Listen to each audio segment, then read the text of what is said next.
સાબરકાંઠાના ચિલોડા પોલીસ સ્ટેશનની અસ્મિતા પર સવાલ ઉઠાવનાર પ્રોહિબિશન કેસનો રીઢો આરોપી સંજય ખરાડી આખરે કાયદાના સકંજામાં આવી ગયો છે।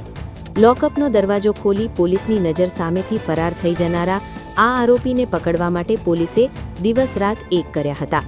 અલગ અલગ જગ્યાએ સઘન શોધખોળ હાથ ધર્યા બાદ અંતે રાજસ્થાનના બાલેચા વિસ્તારમાંથી આરોપીને ઝડપી લેવામાં આવ્યો છે।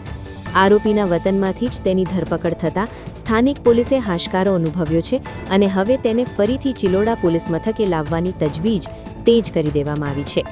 મહત્વનું છે કે આ ગંભીર બેદરકારી બદલ પીએસઓ હેડ કોન્સ્ટેબલ રમણભાઈ બુવડ અને વાયરલેસ ઓપરેટર રીટાબેન ડોડિયાર સહિત 3 પોલીસ કર્મચારીઓ સામે ગુનો નોંધવામાં આવ્યો હતો।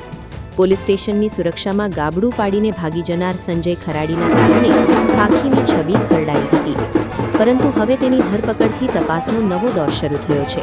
કાયદાની મજાક ઉડાવનાર આ આરોપીને હવે કોર્ટના દ્વારે લઈ જવામાં આવશે અને જે બેદરકારી દાખવવામાં આવી હતી તેની સામે પણ કડક પગલાં ભરાશે તે નક્કી છે। ચિલોડા પોલીસ સ્ટેશનની અંદર પ્રોહિબિશનના આરોપીને પકડીને લોકઅપમાં રાખવામાં આવેલ હતો। આરોપીએ લોકઅપ યોગ્ય રીતે લોક ન થયેલ હોય તેનો લાભ લઈ અને આરોપી ત્યાંથી ભાગેલો હતો અને તાત્કાલિક જ ચિલોડા પોલીસ સ્ટેશનની ટીમે બલીસા ગામથી આરોપીને ગણતરીના કલાકોમાં પકડી પાડ્યો હતો।